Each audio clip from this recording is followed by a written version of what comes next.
Dans le livre de Nombres, chapitre 13 et le chapitre 14, il nous a raconté comment Israël a échoué d'entrer dans la promesse que Dieu leur avait faite. En fait, 10 des 12 espions ont confessé que la terre est imprenable, que le territoire est imprenable, qu'il y a des géants. Ils ont décrit une situation. Et si tu remarques à la fin, lorsque Israël va plus tard entrer dans cette terre, ces personnes n'y vont pas entrer et il va exactement leur arriver tout ce qu'ils avaient confessé. Les problèmes qu'ils avaient confessés, ils ont dit pourquoi on n'a pas erré dans le désert, et c'est exactement ce qui s'est produit.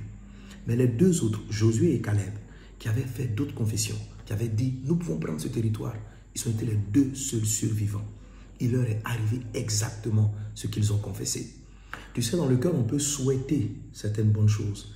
Si tu demandes à tout Israël, ils ont toujours souhaité d'entrer en Canaan. Mais lorsqu'ils sont arrivés, certains problèmes qu'ils ont vus les amenaient à confesser des choses qui n'allaient pas. La Bible dit que c'est de l'abondance du cœur que la bouche parle. Autrement dit, nos confessions sont le fruit de l'état de nos pensées, de l'état de notre cœur.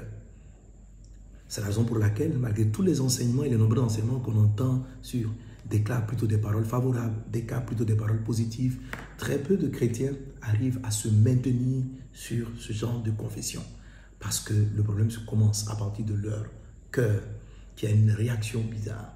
Alors, comment faire en sorte que la parole soit, la confession de la victoire soit toujours alignée avec l'état du cœur et que l'état du cœur produise la confession?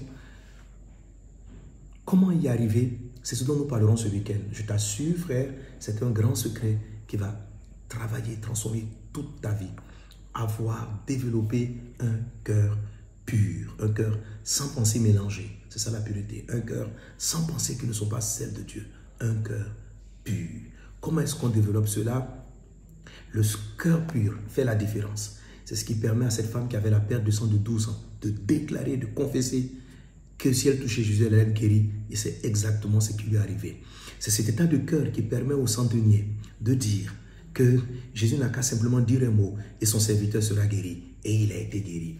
Tout vient de l'état de leur cœur. Et le cœur pur, ça se prépare, ça se travaille. Un peu comme on travaille pour qu'une maison soit régulièrement propre. C'est ce dont nous parlerons tout ce week-end à nos 4 cultes. Mais je l'aborde sur un acte assez particulier au samedi des miracles pour précéder le surnaturel du miraculeux, de l'extraordinaire dans ta vie. Je suis dans une atmosphère prophétique. Aucune maladie ne doit rester, demeurer dans ta vie durant l'année 2022. Si tu es malade en ce moment, Jésus a quelque chose pour toi. Si tu as besoin d'un prodige des miracles, ne manque pas ce culte du samedi des miracles à partir de 17h pour les entretiens avec les pasteurs et à 19h ou à 18h30 le démarrage effectif du culte. On a changé un peu les horaires, c'est 18h30 maintenant pour le démarrage du culte. 17h, rencontre avec les pasteurs, 18h30 démarrage du culte et dimanche, nos 3 cultes avec la suite de notre message.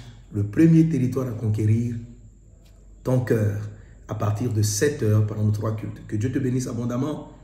Je t'attends, ne manque pas ces rendez-vous. Tu es béni. Amen.